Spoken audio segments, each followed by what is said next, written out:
Hello friends, नमस्कार। तो कैसे हैं आप सब? आई होप कि आप सब लोग अच्छे होंगे। तो फ्रेंड्स, आज की क्लास में हम लोग पढ़ने वाले हैं इकोनॉमिक्स की पहला लेसन, अर्थव्यवस्था एवं इसके विकास का इतिहास का ऑब्जेक्टिव क्वेश्चन। आइए, तो क्लास 10 के एग्ज़ाम के दृष्टिकोण से ये सारे ऑब्जेक्टिव क्वेश्चन जो भी है काफ़ी वीवीआई है, काफ़ी महत्वपूर्ण है। तो इसे आप लोग क्या करिएगा कि थोड़ा सा ध्यान से समझिएगा और इसे याद करने की कोशिश करिएगा। आइए देखते हैं कि भारत की आर्थिक व्यवस्था कैसी है। तो आप लोग जानते हैं कि भारत की आर्थिक व्यवस्था कैसी है? मिश्रित है। भारत की आर्थिक व्यवस्था कैसी है? मिश्रित है ना। भारत की आर्थिक व्यवस्था जो है क्या है प्यारे? मिश्रित है। अब आप लोग जानते हैं कि आर्थिक विकास से संबंधित क्या है? तो गुणात्मक और परिवर्तन, गुणात्मक परिवर्तन और परिणात्मक परिवर्तन दोनों, है ना। आर्थिक विकास जो है किससे संबंधित है? तो गुणात्मक परिवर्तन और आपको परिणात्मक परिवर्तन दोनों से है। ठीक है, आइए देखिए, कहता है कि समाजवादी में अर्थव्यवस्था का गुण क्या है? तो सामाजिक कल्याण। समाजवादी में अर्थव्यवस्था का गुण क्या है? तो सामाजिक कल्याण। समाजवादी में अर्थव्यवस्था का गुण क्या है जी? सामाजिक कल्याण। क्या है जी? सामाजिक कल्याण। आइए कहता है कि गरीबी के कुचक्र की धारणा। तो गरीबी के कुचक्र की धारणा क्या है? तो रैगनर नर्क्स। आगे देखिएगा, कहता है कि बिहार जो है सबसे पिछड़ा राज्य है। बिहार जो है सबसे पिछड़ा राज्य है। अब बिहार के पिछड़े राज्य होने का कारण क्या है? तो बिहार के पिछड़े राज्य होने का कारण क्या है? तो सबसे बड़ी कारण है कि बिहार में तेजी से बढ़ती हुई जनसंख्या। बिहार में तेजी से बढ़ती हुई जनसंख्या ये बिहार के पिछड़ा होने का सबसे बड़ा क्या है? कारण है। आइए आगे देखिए, कहता है कि जवाहर रोजगार योजना जो है ये कब चालू हुआ था? यानी जवाहर रोजगार योजना जो है कब लागू किया गया था? तो 1989 में जवाहर रोजगार योजना कब लागू हुआ था? 1989 में। आगे देखिए, कहता है कि गैर आर्थिक आधारभूत संरचना का अंग।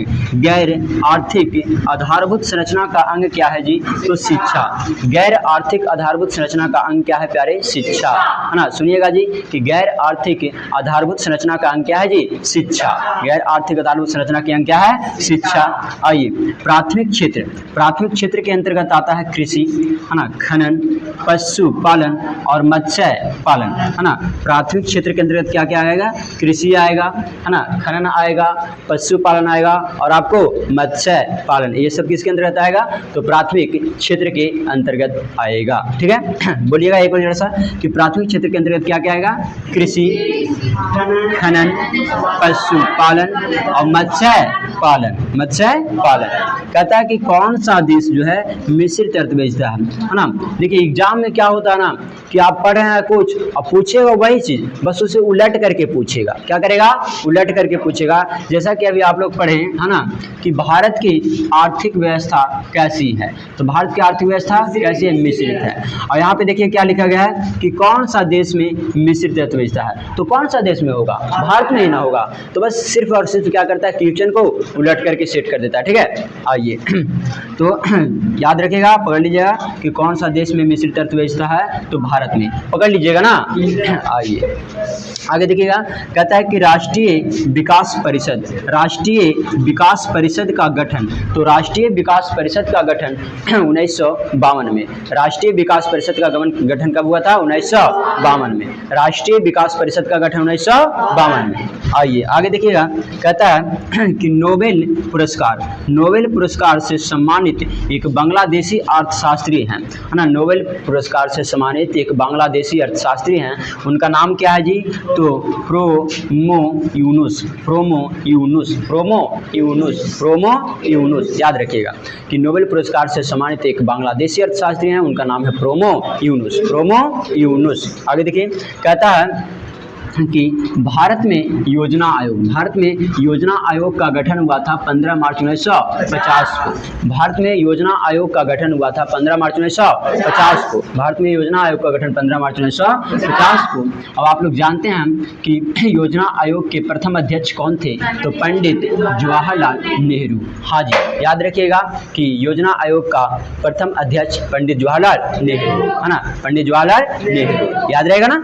आइए आगे देखिए, कहता है कि योजना आयोग को, या योजना आयोग जो है इसे क्या कर दिया गया, भंग कर दिया गया, यानी कि योजना आयोग जो है उसे भंग कर दिया गया, यानी कि उसे खत्म करके, तो योजना आयोग को भंग करके और कौन सा आयोग लाया गया, तो नीति आयोग का गठन किया गया। कौन आयोग, नीति आयोग का गठन किया गया। और ये कब किया गया, तो आपको 2015 में, जनवरी 2015 है ना। तो पूछेगा प्रश्न कि योजना आयोग को भंग करके नीति आयोग का गठन कब किया गया, तो जनवरी 2015, जनवरी 2015। हाँ जी, याद रखिएगा, जनवरी 2015। आपसे पूछेगा कि योजना आयोग के प्रथम अध्यक्ष कौन थे, पंडित जवाहरलाल नेहरू। योजना आयोग के प्रथम अध्यक्ष कौन थे, पंडित जवाहरलाल नेहरू। याद रहेगा ना जी। आइए आगे देखिए, कहता है कि तृतीयक क्षेत्र के अंतर्गत आता है आपको सेवा क्षेत्र। तृतीयक क्षेत्र के अंतर्गत आएगा आपको सेवा क्षेत्र।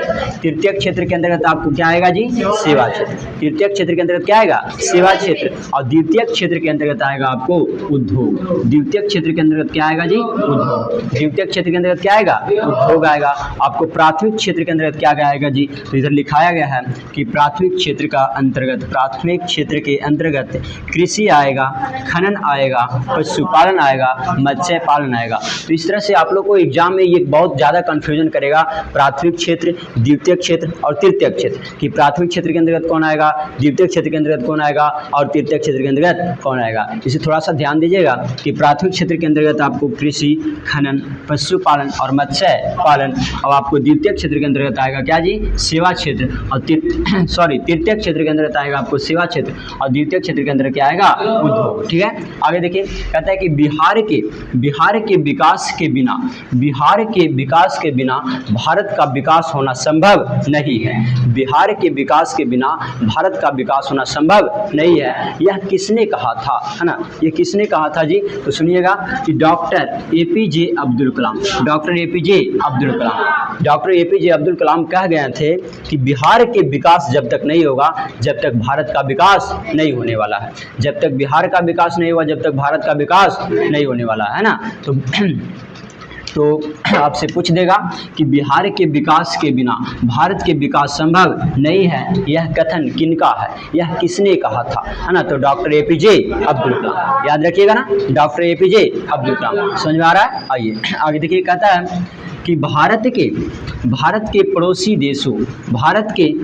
देशों में किस देश की प्रति व्यक्ति आय, किस देश की प्रति व्यक्ति आय क्या है जी, अधिक है। आप लोग ध्यान रखिएगा। कहता है कि भारत के पड़ोसी देशों में, भारत के पड़ोसी मतलब क्या, बगल वाला ना, जिसको क्या बोलते हैं हम लोग, पड़ोसिया बोलते हैं। नहीं, हम लोग के बगल में जो रहता है उसे क्या बोलते हैं, पड़ोसिया बोलते हैं। तो भारत देश के बगल के जो देश है उसे क्या कहेंगे, पड़ोसी देश कहेंगे। तो भारत के कौन सा ऐसा पड़ोसी देश है जिसमें प्रति व्यक्ति आय क्या है, अधिक है। तो ये कौन सा देश हो जाएगा आपको, श्रीलंका। जो भारत के नीचे ऐसे क्या है जी, लटका हुआ है ना, तो श्रीलंका। कौन सा देश हो जाएगा, श्रीलंका। वहाँ की प्रति व्यक्ति आय क्या है, अधिक। ठीक है। संसाधनों की खोज एवं प्रबंधन, संसाधनों की खोज एवं प्रबंधन के लिए किस उपग्रह का प्रयोग किया गया था। तो सुदूर संवेदी उपग्रह का प्रयोग किया गया था। किसके लिए, तो संसाधनों की खोज और उसका प्रबंधन के लिए। संसाधनों की खोज एवं उसका प्रबंधन के लिए कौन सा उपग्रह का खोज किया गया था, सुदूर संवेदी उपग्रह। सुदूर संवेदी, एक बार बोलिए, सुदूर संवेदी उपग्रह।